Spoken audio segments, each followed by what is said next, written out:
Nombre chapitre 35, je lis au nom de Jésus. Les villes des Lévites. Le Seigneur parle à Moïse dans la plaine de Moab, près du fleuve Jourdain, en face de la ville de Jéricho.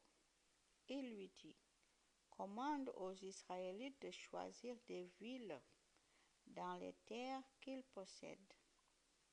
Ils les donneront aux gens de la tribu de Lévi pour que ceux-ci y habitent. Ils doivent leur donner aussi les pâturages autour de ces villes.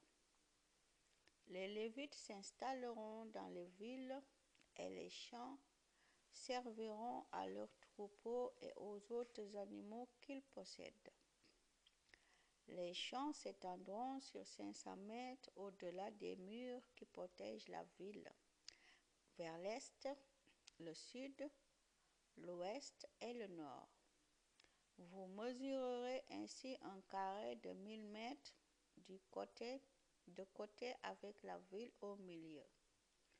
On donnera aux Lévites les 6 villes de refuge. Celui qui a tué quelqu'un sans le vouloir peut se réfugier là. On leur donnera aussi 42 autres villes. Cela fera en tout 48 villes avec les champs tout autour. Chaque tribu donnera des villes en tenant compte de son importance. Une grande tribu en donnera plus, une petite tribu en donnera moins. Les villes de refuge. Le Seigneur dit à Moïse, voici ce que tu diras aux Israélites. Après que vous aurez passé le fleuve Jourdain pour entrer dans le pays de Canaan, vous choisirez certaines villes comme villes de refuge. Celui qui a tué une personne sans le vouloir pourra se réfugier là. De cette façon, il échappera à l'homme chargé de venger la personne tuée. On ne devra pas le faire mourir avant que la communauté le juge. Il y aura 6 villes de refuge, 3 à l'est du Jourdain et 3 dans le pays de Canaan.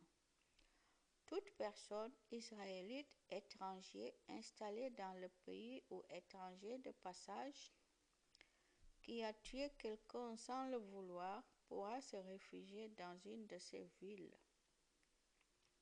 Si un homme frappe quelqu'un avec un objet en fer et s'il cause sa mort, c'est un assassin.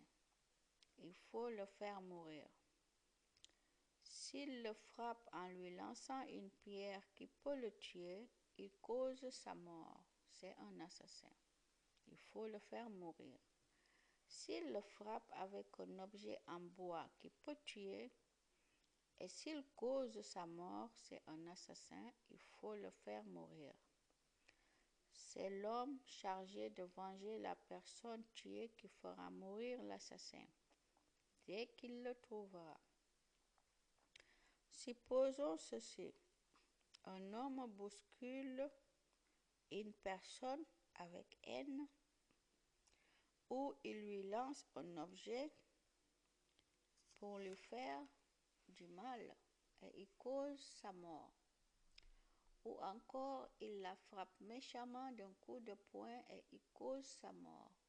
Cet homme est un assassin. Il faut le faire mourir. L'homme chargé de venger la personne tuée fera mourir l'assassin dès qu'il le trouvera. Mais voici un autre cas. Quelqu'un tue une personne en la bousculant. Il ne l'a pas fait exprès, il n'avait rien contre elle. Ou bien il lui a lancé un objet, mais sans méchanceté.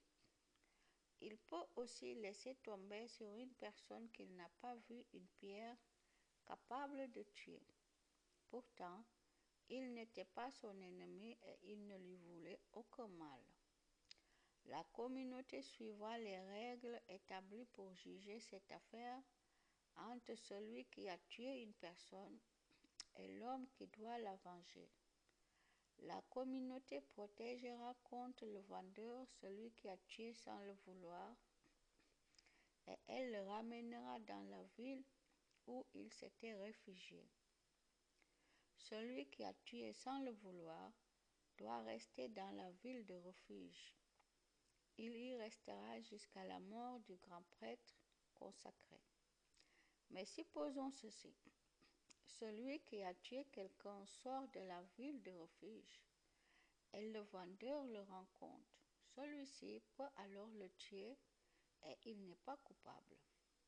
En effet, l'homme qui a tué quelqu'un sans le vouloir doit rester dans la ville de refuge jusqu'à la mort du grand prêtre. Mais après la mort du grand prêtre, cet homme peut retourner sur ses terres. Vous respecterez toujours ces lois de génération en génération partout où vous habiterez. Dans tous les cas de mort violente, on condamnera l'assassin à mort seulement après avoir entendu plusieurs témoins. Un seul témoin ne suffit pas. Vous n'accepterez pas d'argent pour qu'on laisse en vie un assassin qui mérite la mort. Il faut le faire mourir. Vous n'accepterez pas d'argent non plus pour le laisser s'enfuir dans une ville de refuge et retourner sur cette terre avant la mort du grand prêtre. Vous ne devez pas rendre impur le pays où vous habiterez.